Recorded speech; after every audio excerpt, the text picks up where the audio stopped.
எங்கள் ஊரில் நான் ஒரு ராஜகாப்பட்டி சின்ன கிராமம், திண்டுக்கல் பக்கத்தில் எங்கள் அம்மாவுடைய ஊர்.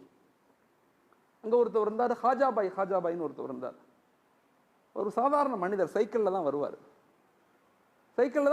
நாங்கள் எல்லாரும் அவர் வருவார், ஃபுல்லாக பாத்ரூம் எல்லாம் க்ளீன் பண்ணுவார். காசு யார்ட்டையும் கேட்க மாட்டார், அவராக க்ளீன் பண்ணுவார். பள்ளிவாசலை கூட்டுவார்.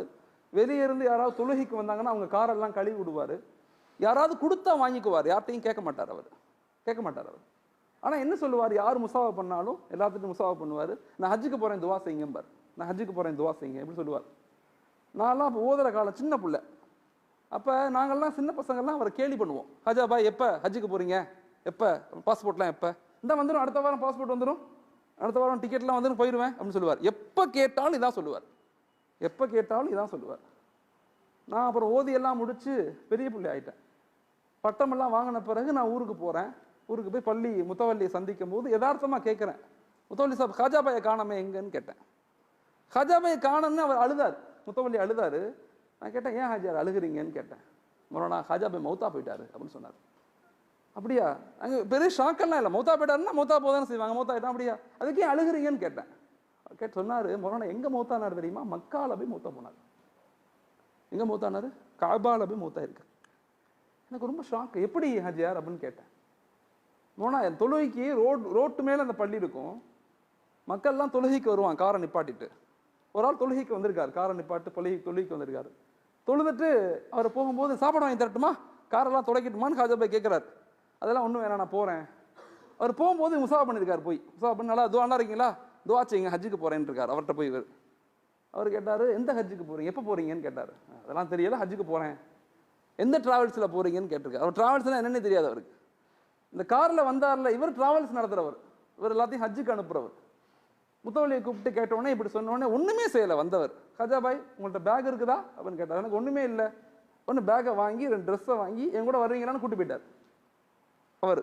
நான் போய் அவரை சந்தித்தேன், திண்டுக்கல்ல ஹஜ் சர்வீஸ் வச்சிருக்காரு, நான் அவரை போய் சந்தித்தேன்.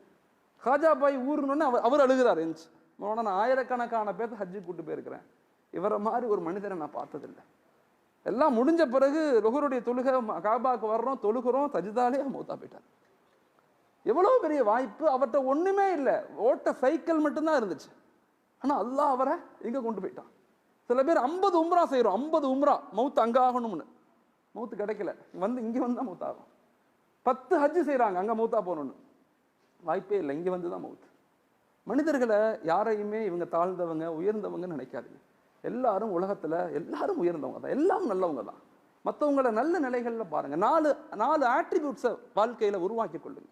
4 தன்மைகளை நம்ம வாழ்க்கையில இன்றைய கால சூழ்நிலையில் உருவாக்கணும்.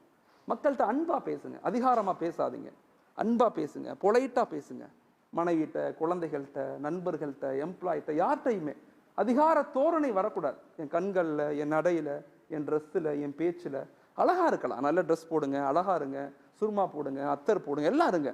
ஆனா எந்த நிலையிலும் அதிகாரம் நம்மள்கிட்ட வெளியாகக்கூடாது. பொலைட்னஸ் தான், சாதாரணமாக நம்ம இருந்துக்கணும். நம்ம எல்லாரும் ஒரு மலம் சுமக்கிற உடல்.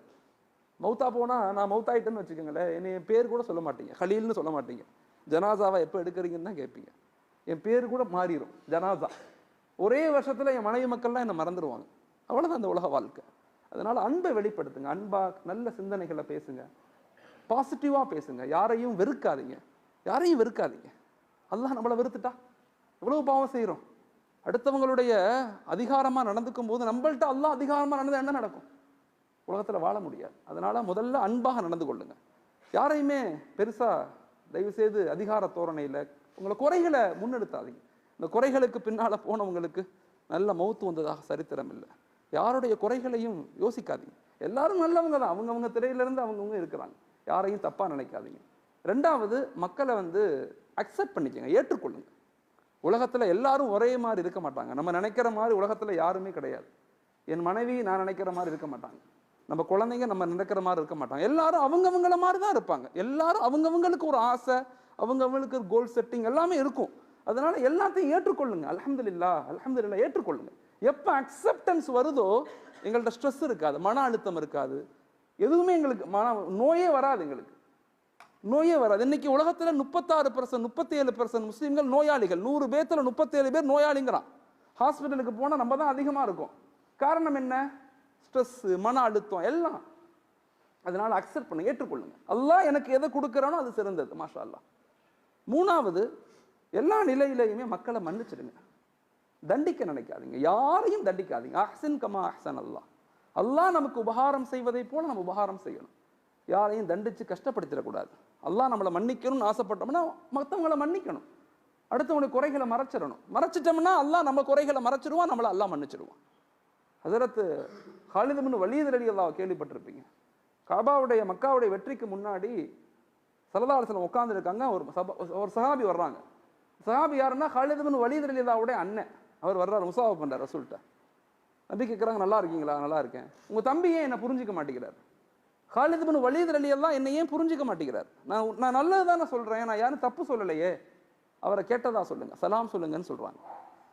காலித் இப்னு வலீத் ரலியல்லாஹுடைய அண்ணன் வீட்டுக்கு போறார்.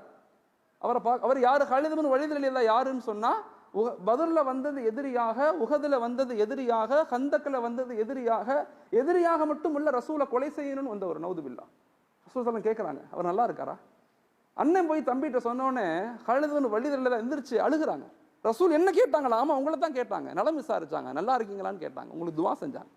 அப்படியே ஒடியாந்தார் காலித் இப்னு வலீத் ரலியல்லாஹு வந்தாங்க, ரசூலுடைய கையை பிடிச்சாங்க. அஷ்ஹது அல்லா இலாஹ இல்லல்லாஹ் வ அஷ்ஹது அன்ன முஹம்மதன் அப்துஹு வ ரசூலுஹு. கலிமா சொல்லி இஸ்லாத்துக்கு வந்துட்டாங்க.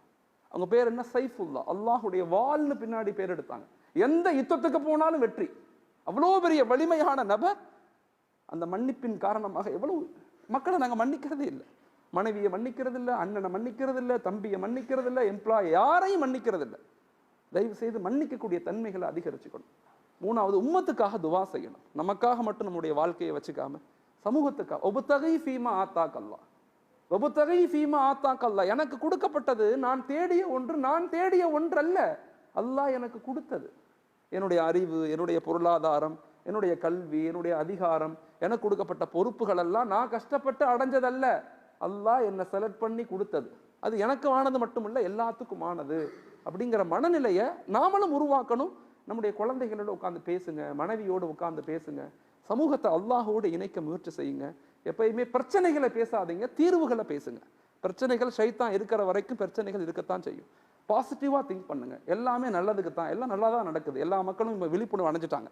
ஆனால் சரியான பிளான், சரியான சிஸ்டம், சரியான இலக்குகளை நம்ம உருவாக்கும் போது அல்லாஹ் நம்மளை கபூல் செய்கிறான். இந்த உம்மத்தை அல்லாஹ் தஆலா பாதுகாக்கிறான். அப்படிப்பட்ட சமுதாயமாக அல்லாஹ் என்னையும் உங்களையும் ஆக்கி அருளணும். ஆமீன். அஸ்ஸலாமு அலைக்கும் வரஹ்மத்துல்லாஹி தஆலா பரகாத்துஹு. ஜஸாக்குமுல்லாஹ்.